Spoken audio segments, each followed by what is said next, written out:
Hello and welcome into the Sporting Pod. Along with Tony Allegretti and the almost completely healed Emerson Burris, I'm Cole Pepper. Coming up today on the pod, stadium news, how Sporting JAX found its future home. The men are set to kick off, what you need to know about the inaugural USL Championship match for the men, and Ashland scores, how Sporting JAX's phenom had a moment for the U.S. Was that the crowd? That was the crowd going wild. We are fed by the Bearded Pig, locally owned and operated with the original location in San Marco. Make sure you swing by the Bearded Pig for great barbecue and great times. There we go. There we go. All right. We're back, baby. We're back. We're so back. Better than ever. We're back up. There we go. All right. All of us together in the same place here at the Gemstone Media Studios. We are doing this recording on Thursday morning. Probably won't post till Thursday afternoon because right after we record this podcast, we will be heading to the business luncheon, the Sporting JAX business luncheon, which will include a bunch of sponsors and local gadflies and the such, and we'll be introducing the team. Should be a great event.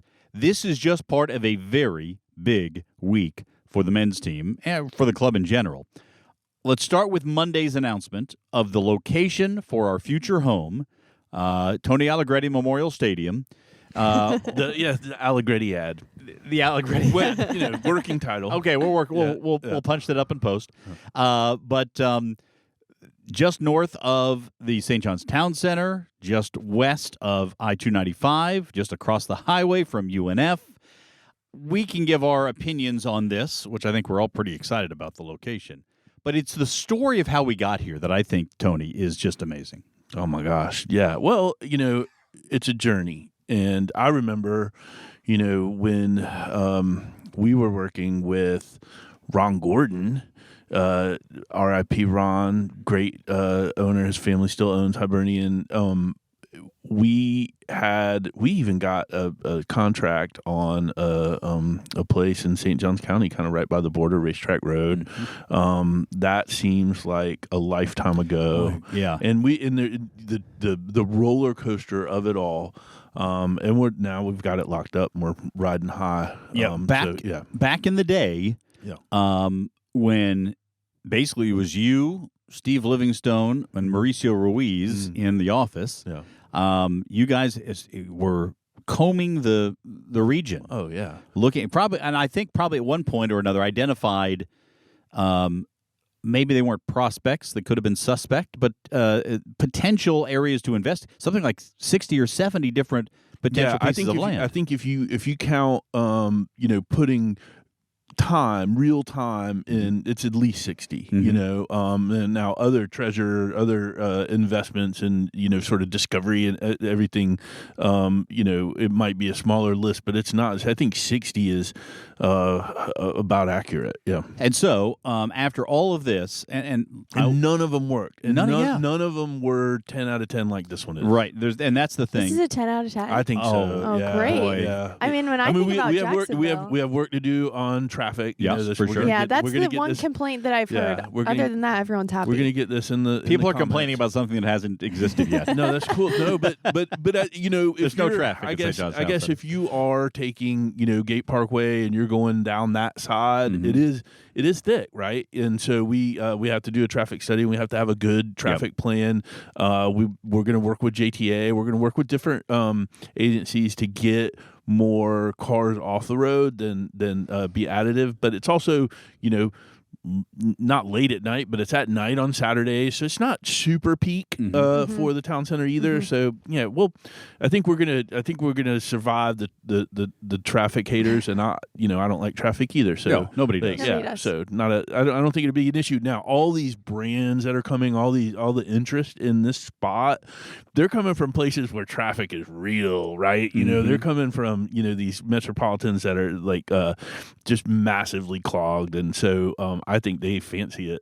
So it'd be fun. Well, listen, traffic means people, and people bring commerce and fans and energy and all that. So we look forward to that. I will say as well, and I'm trying to give a little bit of a behind the curtain, as we like to on this podcast. Emerson, when we initially were in conversations to hire you to come on, Yes. Did we talk about? I think we talked a little bit about the stadium plans. I or think the concept. big picture, Yeah. yes, just about what the club is going to look like in the next few years and bringing a stadium on and all the things, yes, but not in depth. So, but the fact that we had this vision for the future, Mm-hmm. I want to just, because you have been now here from the point where it was like, yeah, we're going to do this, but I don't think we hadn't really even identified at that point that this piece of land, which was owned by the Hodges family of Hodges Stadium fame, and that was even available. And then I recall one day hearing the scuttlebutt around the office that all of a sudden, hey, we just had a conversation with somebody about this piece of land, and I immediately thought, holy cow. Like, if you go on Google Maps right now if you're not driving, and pull up Jacksonville or Apple Maps, whatever it is. And if you look and if you are driving and you see it on your map, you're stuck in traffic anyway. You're obviously, yes. Traffic. Yeah. But you'll see that this is as central as you can get. I believe that the original idea was to have about 120 acres or something, 110, 120. That was a dream, like a stretch goal dream. Right, like to be able to that's maximize. Way bigger than, And this is what, a 320-acre plot? Not all of it is necessarily. No, it's a lot of it has to be preserved. And, yes. So I don't even think we're going to touch half of it. So, I think it's 360 something. Oh, is that okay? Oh, wow. Yeah. So anyway, the point is here that there's now been a stake put in the ground, and there's a lot that has to happen between now and the time we kick off in the stadium on that property. But the fact, but my point when bringing Emerson in on this was, as you were trying to figure out, hey, is this the right fit for you? And we were trying to figure out, is you the right fit for us? I always knew it was going to be the right fit, guys. Well, see, all right. Well, then that throws out this thought that having the stadium was something that would, like, growing too, and to talk about the growth. But I think this is going to be a big thing in terms of player recruitment as well. There are players who are playing for Sporting JAX right now who will never play in that stadium because their careers will take them elsewhere and they'll be off and gone. But there definitely are some players who are on the men's or women's rosters right now who will still be here when that stadium opens. Yeah. Lord willing. Yeah, I mean, 28, 29, whatever that looks like. And what a moment it's going to be for them to be able to go out there and kick a ball in competition in our new permanent home. I just think it's going to be great in terms of what's happening there. And I will also, a couple other things, and I don't want to dominate this conversation here, but it seems I am. Go on. The buttery voice of Bull Pepper. Who doesn't love it? As one YouTube poster put, I appreciate that. The opportunity to build something that becomes a part of Jacksonville going forward. For those who have been in this city for a while, the St. John's Town Center didn't always exist. When it was built, it was a big deal, and it has become a real pivotal community point. Yes, for sure. Yeah. Same thing for, listen, go back if you want to go back as far as the Avenues Mall or go back as far as, take your pick of these big commercial developments. Some of them have some impact on the community. Some of them are just a place to go. I'm looking forward to this being a community gathering place, not just on match days, but if there are, let's say we have 40 matches and you want to have a clean day before and after to in the stadium, there's 120 days that soccer basically is the thing. Well, now you've got 200 plus days to use the stadium for other things. Yeah. And it's a public amenity. Yeah. Yeah. And it has always been planned that way. Yes. So we're really, that's something that I'm really personally into. We're developing things that we can do just even with the parking lot, right? Because you have to have a sea of parking because we're, a car-based city. We are. And so how can we, activate all that land and do things and do, car rallies and do markets? Like I'm really wanting to do a barbecue contest. Barbecue contest. No, like a barbecue I know a guy. contest and flea. Have you ever been to the Brooklyn Flea or like an antiques market? Right? Yeah. No, it's just like we don't really have that right now. Yeah. And that's something I want to bring, and we're gonna place make the snot out of this. Well, you're because one of the all-time- everybody's thing. Yeah, and you're one of the all-time Jacksonville placemakers, so it's great to have you on the team for that. All right, the other thing I want to mention here is that when there's a big announcement, I've had this conversation with others about how do you judge an announcement, and I judge it in 3 ways. I think Emerson, you and I have talked about this in the office. 1, did we execute the event itself? Number 2, did it get coverage? And number 3, did the coverage elicit the kind of response that we want it to get? So whether that's naming a head of soccer or a head coach or first men's players or, in this case, stadium location, the reaction is the most important because, just doing the event and getting coverage is fine. It's not just about getting a story out there. It's about informing people. I have had so many people react to that story this week in one way or another. Whether it's parents at the school where I'm dropping off my kids who are all want to know everything possible about Sporting JAX now, even though I wear a Sporting JAX hat every morning to take my daughter to school. Now they want to know about it. Whether it's potential sponsors who are reaching out, who want to be a part of things now, who are like, wow, we want to be a part of this. This is a big thing. Developers who want to get a piece of it or maybe be able to partner on different, like it has just been coming from everywhere. Morning Kick Around, which is one of the best American soccer podcasts out there, did an extended commentary on that this week. Fellow best podcast, right? Yeah. Well, I mean, listen, they serve a different role. We're local; they're more national, but we'll allow it. And then interviews. I think Steve Livingstone was on an interview with, I don't know, The Guardian or BBC or something, and with Mark Warburton, and then Sports Business Journal, and all these things. Yeah. This is a big thing. This is perhaps the most important visual we could have shown is, look, we've got a plan for the stadium. There'll be more details on the stadium forthcoming, but this just is, it is so hard to get people to understand the vision until you can show it to them, and that's what we now have started. Well, and that's why Saturday's match is really history in the making. We've always been, until we kicked off with the women, we were a concept. Like we're now we're in all the apps. Anything that you want to see. I don't think we're in the Xbox yet. EA Sports, right. But we may be on the women's side. We need to find that out. If there's any gamers out there, let us know. Yeah. But we will be, right? Because USL Championship is in there. So really going from being a dream to a plan on paper and gaining momentum, and now on Saturday kicking off a men's team. I honestly pinch myself all the time because this is absolutely a childhood dream of mine to be around this. So I'm just thrilled. All right. So we do want to invite you out to the game on Saturday. We're going to talk about that here in just a moment.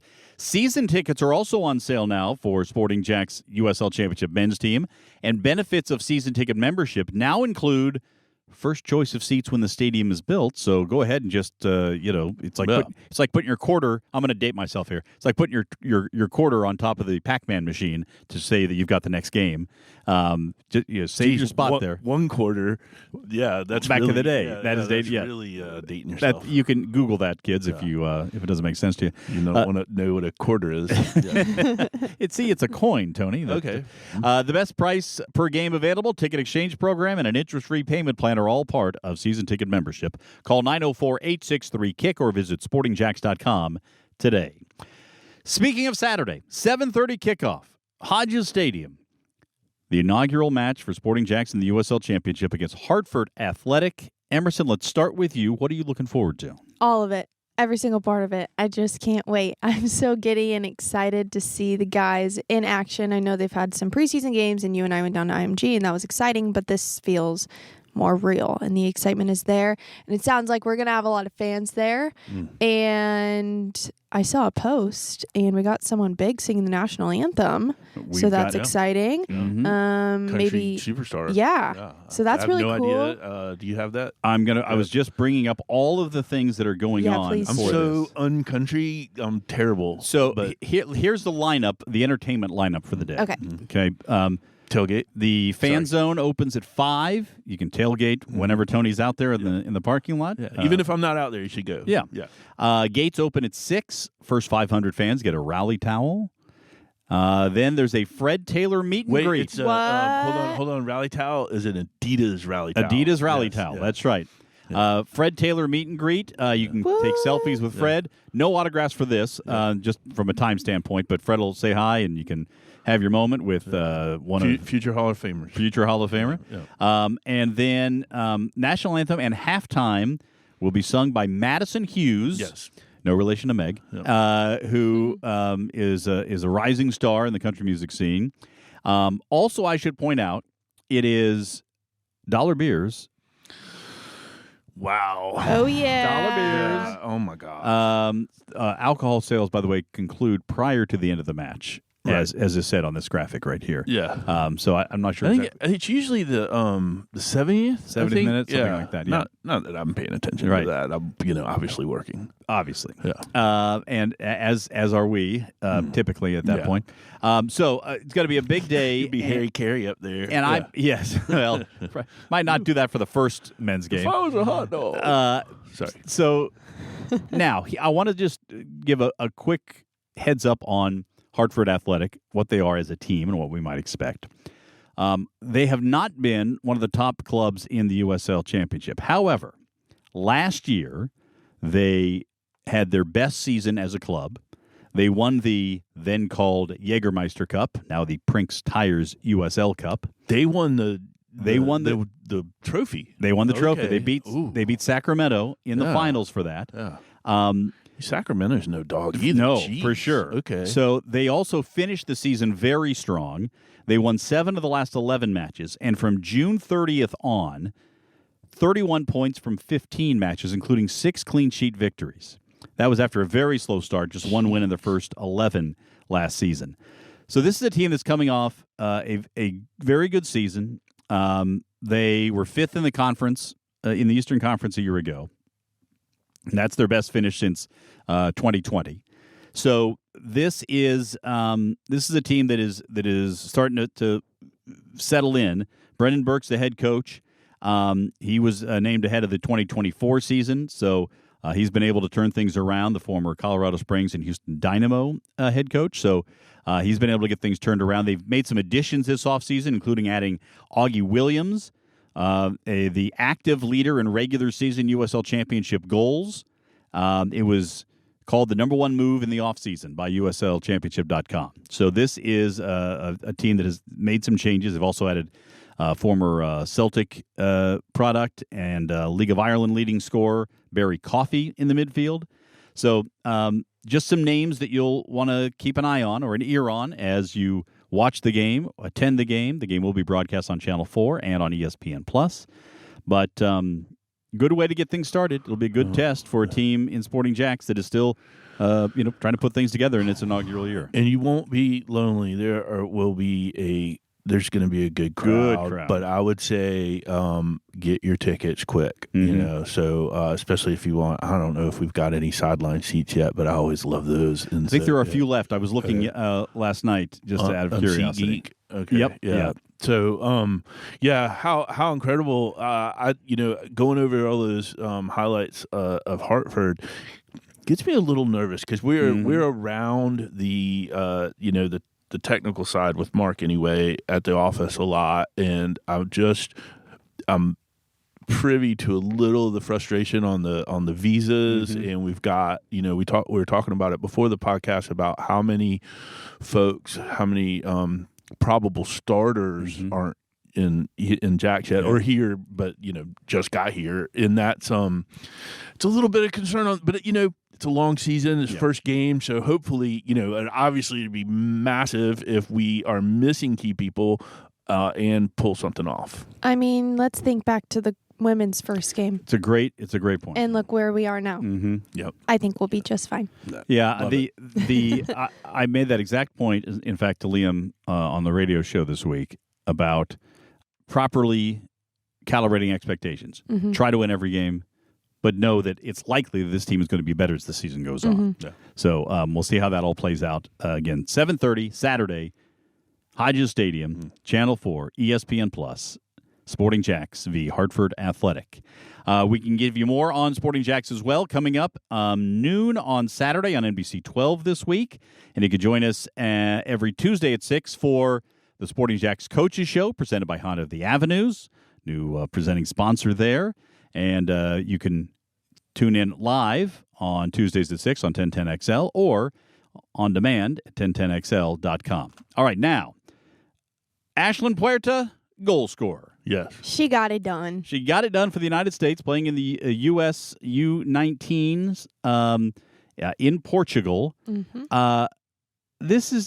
What a story we're watching here, Emerson. It's just amazing what she continues to do. Just turned 19 years old. Yeah, she's like the next Abby Wambach or Alex Morgan. I mean, what can't she do? Seriously, I really hope that we see her on the U.S. Women's National Team one day doing exactly what she's doing now and getting goals for the U.S. continually. It's amazing. And those are some really lofty names, but she is playing and she is trending to be, a real, one to watch on the national team. And, talking about our national team is not like, that's no, shrinking violet, man. We are like, one of the best in the world, if not the best in the world. Mm-hmm. And for her to be competing at that level, man, it's such a gift to be around that. I will also point out that while Ashlyn leads the league in goals, she has tied the record for goal contributions, goals plus assists, already this year when there's 10 games remaining. So 11 goals. She's number one. Paige Kenton for Sporting JAX is tied for fourth in the league with 7 goals. Paige and Meg Hughes are tied for the lead with 6 assists apiece, and Ashlyn right behind them with 5. So the top 3 assisters, all Sporting JAX players. The top clean sheet deliverer, Caitlin Parks, our goalkeeper, top of the league. Caitlin Parks. Sorry, I got a little First Coast Ultra in me there. I like it. Yep. I like it. And let me also point out, in terms of passes, you've got 4 of the top 10 passers in the league atop the Gamebridge Super League. Georgia Brown is 3rd, Julia Lester 7th, Sophia Bowman 8th, and Grace Philpotts 10th. And this week, it was revealed that Caitlin Parks, Player of the Month for February. Georgia Brown, Ashlyn Puerta, both on the Team of the Month starters, and on the bench, Bailey DeSmit, who's really been coming on. And for the second straight month, Coach of the Month in the Gamebridge Super League, Stacey Balo. I mean, that's probably the first time any coach has gotten it 2 months in a row. I'll have to go back and check for last year. Yeah, this year it's amazing. Yeah. And all those names and all that's beautiful, and they are so amazing. I don't know if you may have said it, but I didn't hear Sophie Jones, right? Yeah. But when you watch us play, you know who's like running things in the midfield, right? Like, and so all of that success, I think a lot of it points back to Sophie.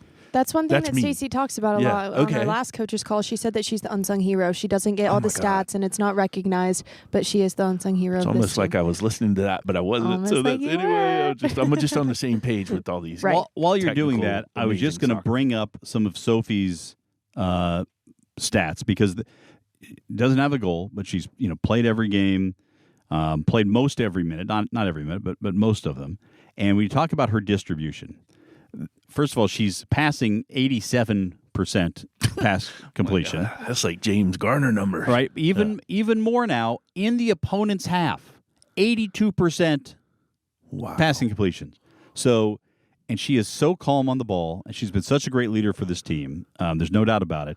We have more great stories coming from the women in the future, by the way. Yeah, like Parker Roberts, because Parker Roberts is back, baby. Yeah. It's going to be. I am so looking forward to it. By the way, if you want to get tickets, there's a great push to the playoffs package. You get all 4 of the remaining home matches for Sporting JAX at one low price. So go to sportingjax.com or we don't do anything without a coupon or some deal. There's deals that's everywhere. amazing. If you like a deal, I don't even care if you like soccer. If you like a deal, man, you need to check us out. All right. It's like amazing. Time now for our Premier League contest. This week, however, there are no Premier League games because the international break and Champions League schedule is up. So what we're going to do, let's review last week's results. We don't have to. Well, we can. Yeah. We'll go ahead and do it. Tony had Villa over Wolves, but Wolves with a surprise. Yeah, they're on a roll now. Yeah. Clearly. Emerson and I had Liverpool over West Ham, and before they lost to Wolves, we got the wins there. So here are the standings as of the moment. I'm atop the table with 46 points. Tony second, 43. Emerson closing fast with 39. Oh, yeah. You're Guys, I have 5 wins in a row. 5. That's amazing. That's Yeah. true. Okay. Yes. Nice. Thank That's you. true. Yeah. I think that's the longest streak of anybody this year. You're in form. Yeah. Thank you. So now this is the international break. I did still want I'm to not pick helping you anymore, some matches. Okay. Yeah. Yep. But this will go as the tiebreaker. This week's picks will be the tiebreaker in case there's a tie to determine Good. first, second, Yeah. third. Smart. So it won't go to the overall numbers. It's just a tiebreaker, and we're going to pick any Champions League game you want for this leg of Champions League matches. You pick it, go with it. Tell me who you want. If you get it right, you'll get a plus in the tiebreaker. If 2 of us or 3 of us pick correctly, we maybe do this again for another tiebreaker later in the year. But it's time to pick, and you can pick only of the legs, this first of 2 legs in the round of 16. You want me to go first? Tony, go ahead. All right. I'll take Bodo and or Glimt. A little unfair with 2 teams going against one. Well, that's what you get. Yeah. Over Sporting Lisbon. Okay. Yep. That's an interesting pick. I think I might have gone Sporting if it was at Sporting, but we'll see. Emerson, who's yours? I'm going to take Liverpool. Liverpool over Galatasaray. Yeah. Away. Yep. Okay.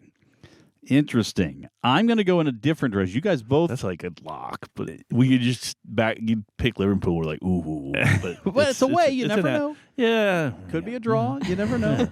A little Turkish delight. Yeah, Yeah, it can happen. You never know. Narnia. All right, I'm going to go Atletico Madrid at home to take down Spurs. Okay. Yep. I mean, Spursy. Kick them while they're down. Yeah. So, all right, those are our picks, and we will revisit those next week. Boy, this is a busy week. We're just about to run off to the. I know. It's I'm borderline overwhelmed, exhausted. I haven't really hit exhausted yet. I think that's Saturday night. You think so? But man, how it's just so brilliant right now. All the stuff that we got going on. Come early. Come to the First Coast Ultras tailgate. Let's go. It's going to be a thing. All right. For Emerson Burris, for Tony Allegretti, I'm Cole Pepper. Thanks so much for listening to The Sporting Pod.